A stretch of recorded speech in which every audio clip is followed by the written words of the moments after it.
नमस्कार, स्वागत है आपका। आईपीएल 2024 का मैच नंबर 24 खेला जा रहा है राजस्थान रॉयल्स और गुजरात टाइटंस के बीच में। और इस मुकाबले में राजस्थान रॉयल्स ने गजब की बल्लेबाजी की। राजस्थान रॉयल्स ने टॉप ऑर्डर के बल्लेबाजों को बहुत जल्दी खो दिया था और उसके बाद राजस्थान रॉयल्स के लिए संजू सैमसन और रियान पराग ने जबरदस्त बल्लेबाजी की। वो बात अलग है कि गुजरात के गेंदबाजों का, फील्डरों का भरपूर साथ मिला।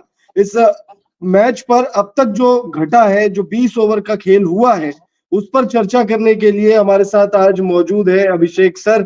अभिषेक सर, मैच देखकर कैसा लगा अब तक आपको? क्योंकि 20 ओवर जो है, इसमें राजस्थान ने 195 रन बना तो लिए, लेकिन इस 195 रनों में रियान पराग का हाथ है, संजू सैमसन का हाथ है, शुभमन गिल का हाथ है, मैथ्यू वेड का हाथ है, और या यूं कहे कि हाथ नहीं है उनके, क्योंकि कैच आए उनके पास, 2-3 कैच छोड़ दिया उन लोगों ने। भाई मजा आ गया बैटिंग देख के। संजू सैमसन की क्या क्लासिकल शॉट मारा है संजू सैमसन ने, और एक बार फिर साबित कर दिया है कि जब ऊपरी बल्लेबाज छोड़कर चले जाते हैं मैदान तो फिर आता है संजू सैमसन और रियान पराग। दोनों की पार्टनरशिप नहीं तोड़ पाई गुजरात टाइटंस की टीम। शुभमन गिल की तमाम कोशिशें फेल रही। मोहित को लगाया, अपने दूसरे गेंदबाजों को लगाया, लेकिन वो पराग को तब आउट कर पाए जब पराग ने बहुत कुछ टीम के लिए कर दिया था। एक वक्त ऐसा था जब गुजरात टाइटंस हावी हो सकती थी, जब यशस्वी जायसवाल का विकेट गिरा, दूसरा विकेट गिरा। स्कोर बोर्ड पे बहुत रन नहीं थे, लेकिन वहां से एक अच्छी चीज ये है कि रियान पराग जो है हर मैच में राजस्थान रॉयल्स के लिए एक अच्छी बल्लेबाजी कर रहे हैं, और उसका जो एक कॉन्फिडेंस था वो संजू सैमसन को भी मिला जब उनके साथ बल्लेबाजी करने के लिए आए। तो बेहतरीन बल्लेबाजी एक बार फिर से पेश की गई है रियान पराग और सैमसन के द्वारा। यहाँ से जो एक स्कोर है अजय, वो बहुत शानदार हो गया है और मुकाबला जो है कांटे का होने जा रहा है। और मुझे लगता है कि एक और अच्छा मैच देखने को मिलेगा, क्योंकि जिस तरीके से राशिद खान गेंदबाजी कर रहे थे, वो जो दबाव था उनके ओवरों में, पहले दूसरे ओवरों में जो दबाव बनाना चाहिए था गुजरात का, वो गुजरात वो दबाव नहीं बना पाई राजस्थान रॉयल्स के ऊपर। यही कारण है कि ये स्कोर बोर्ड इतना ऊपर चला गया। इससे भी ऊपर जा सकता था स्कोर बोर्ड अगर आखिरी के कुछ ओवरों में अच्छी गेंदबाजी ना हुई होती। आप देखिए कि 135 के आसपास स्कोर था 15 ओवर पे, और वहां से स्कोर मुझे मतलब कम लगता है कि यहाँ से कम बन गया थोड़ा सा, बट वहां पे स्कोर ज्यादा हो सकता था। आपको क्या लगता है कि अब मैच में क्या होने वाला, कौन जीत रहा है?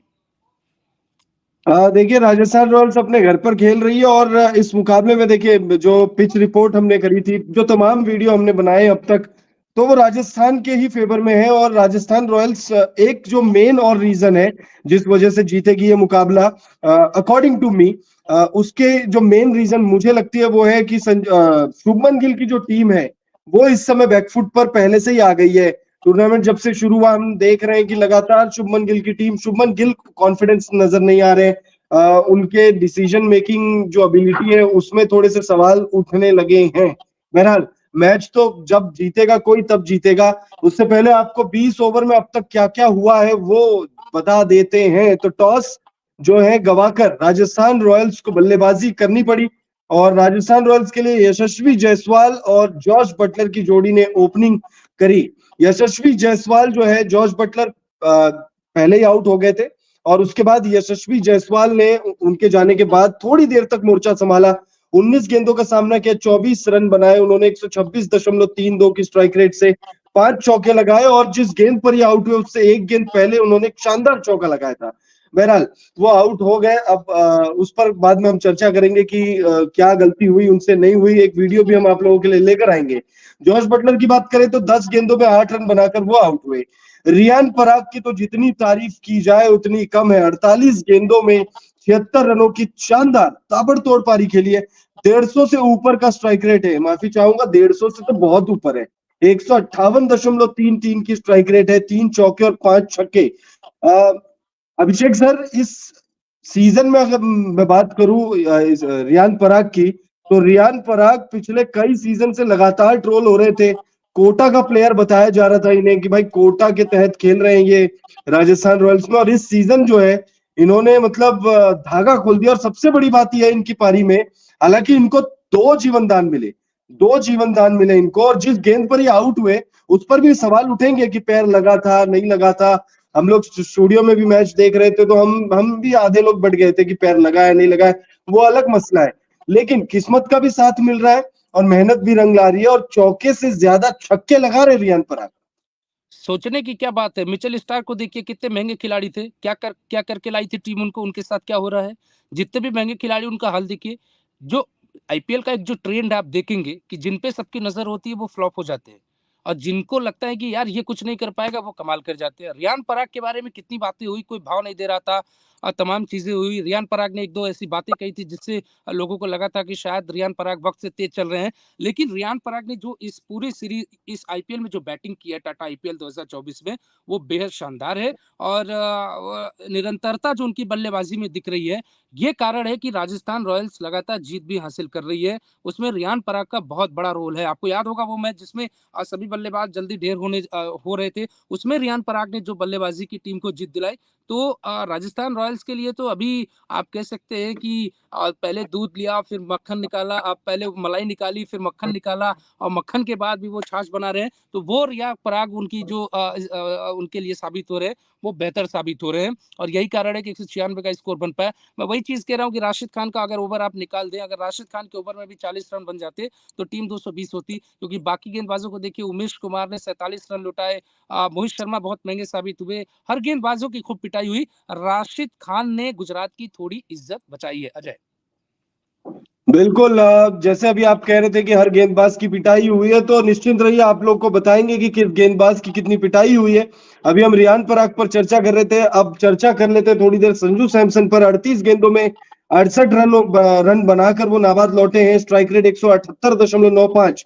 मतलब एक कप्तान जिस तरीके से पारी खेलना चाहिए, कप्तान को उस तरीके की पारी इन्होंने खेली है।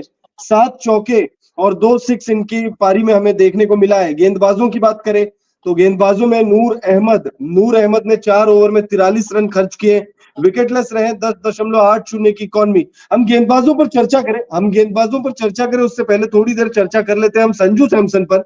अभिषेक सर, मैं आपसे जानना चाहूंगा कि संजू सैमसन पर ये मैच जब जब ये पिटाई कर रहे थे, आप भी एक बहुत इंटरेस्टिंग बात कह रहे थे कि कप्तानी मटेरियल है टीम इंडिया के पास, इस समय कप्तान नहीं है। और श्रेयस अय्यर का नाम आपने सुझाया, संजू सैमसन का नाम सुझाया आपने, तो क्या कहना चाहेंगे संजू सैमसन को के साथ? मतलब इन्हें और मौके मिलने चाहिए, या ये मौके जो मिलते हैं उसमें ये पूरी तरह भुना नहीं पाते? तो क्या है एग्जैक्ट आपकी राय इस बारे में? बिल्कुल देखिए अजय, आप देखेंगे अगर आईपीएल का पिछले कई सालों से ट्रेंड देखेंगे तो एक दो टीमों के जो प्लेयर हैं वो हावी हैं। कहाँ हावी हैं? भारत की प्लेइंग 11 में। और ये थोड़ा सा मैं इस बात से हमेशा असंतुष्ट रहता हूँ कि संजू सैमसन जैसे बेहतरीन प्लेयर जिनके पास क्लास है, पेशेंस है, बैटिंग है, स्टाइल है, चौका है, छक्का है, और एक जुझारू पारी भी है। आप लखनऊ का वो मैच याद रखिए जिसमें आखिरी ओवर में 30 रन चाहिए था, संजू सैमसन ने क्या शानदार कॉन्फिडेंस दिखाया था, बनाने की कोशिश की थी। ठीक है, रन नहीं बने, लेकिन संजू सैमसन को देख के नहीं लग रहा था कि वो रन नहीं बना पाएंगे। ऐसे कई मैचों में उन्होंने शानदार बल्लेबाजी की। हार जीत टीम की होती रहती है। आईपीएल में आप देखिए कितना शानदार प्रदर्शन कर रहे हैं। विराट कोहली कप्तानी नहीं कर रहे हैं। आप देखिए कि रोहित शर्मा की कप्तानी से हट जाने के बाद भारतीय टीम का कप्तान कौन बनेगा? कोई जवाब दे, कमेंट में बताइए आपकी कौन कप्तान बनेगा। हार्दिक पांड्या से आप क्या उम्मीद कर रहे हैं, देख रहे हैं। शुभमन गिल की कप्तानी पर सवाल अभी नहीं उठाना चाहिए, नए कप्तान है, लेकिन कप्तानी मटेरियल मुझे वो कभी लगे नहीं। उसके अलावा आप किसको देखते हैं? सीनियर प्लेयर्स आपके पास बचे हैं कम। सूर्य कुमार यादव हैं, सूर्य कुमार यादव वनडे में अच्छा खेल नहीं पाते हैं, तो अब बचते हैं श्रेयस अय्यर बचते हैं। तो आप किसको कप्तान बनाना चाहेंगे? और संजू सैमसन जिस तरीके की बल्लेबाजी कर रहे हैं, तो सवाल वही है, पोजीशन की जो सिक्योरिटी होती है अजय, अगर आपको नहीं दी जाएगी, अगर मैं आपको कुछ कहूं कि आपके पास सिक्योरिटी नहीं जीने की, तो आप डर जाओगे। तो वही संजू सैमसन के साथ हो रहा है। संजू सैमसन डर जाता है। दो खिलाड़ी में आप 2 मैच में मौका दोगे, तीसरे में दोगे ही नहीं। आईपीएल में पूरा गुस्सा निकल जाता है। आइए देखिए कौन महान है। आईपीएल का रिकॉर्ड देखिए, उठा के देखिए संजू प्रकाश सैमसन कैसा खेलता है। प्रकाश सर भी हमारे साथ जुड़ गए हैं, और प्रकाश सर भी शायद इस मुद्दे पर कुछ कहना चाहते हैं संजू सैमसन को लेकर। प्रकाश सर, इस बारे में आपकी क्या राय है? मतलब इस वक्त टीम इंडिया के पास कोई कप्तान विकल्प नहीं है रोहित शर्मा के। रोहित शर्मा नहीं तो फिर कौन? हार्दिक पांड्या से कप्तानी हो नहीं रही है, शुभमन गिल कर नहीं पा रहे हैं। श्रेयस अय्यर और संजू सैमसन बेहतर कप्तानी मटेरियल है, लेकिन उनके साथ शायद कुछ है ऐसा जो उन्हें फेवरेबल नहीं बना रहा। भाई देखो, 1.25 अरब का देश है, ठीक है। हर गली में क्रिकेटर पैदा हो रहे हैं यहाँ पर, हर गली में क्रिकेट खेलते हैं लोग। अब 2 प्लेयर आकर के 2 मैच खेल देंगे तो उनको कप्तान बना दो, सीधे ये डिस्कस इस देश में लोग करने लगते हैं रोहित शर्मा अभी कप्तानी खराब कर रहे हैं क्या? रोहित शर्मा ने लगातार 10 मैच जीते हैं वर्ल्ड कप में, फाइनल हारे, उसके अलग अलग कारण है। अभी T20 वर्ल्ड कप के कप्तान है। संजू सैमसन हो या बाकी के और खिलाड़ी, लोग नाम लेते हैं संजू सैमसन का। संजू सैमसन को जब इंटरनेशनल क्रिकेट में मौके दिए, क्या किया संजू सैमसन ने?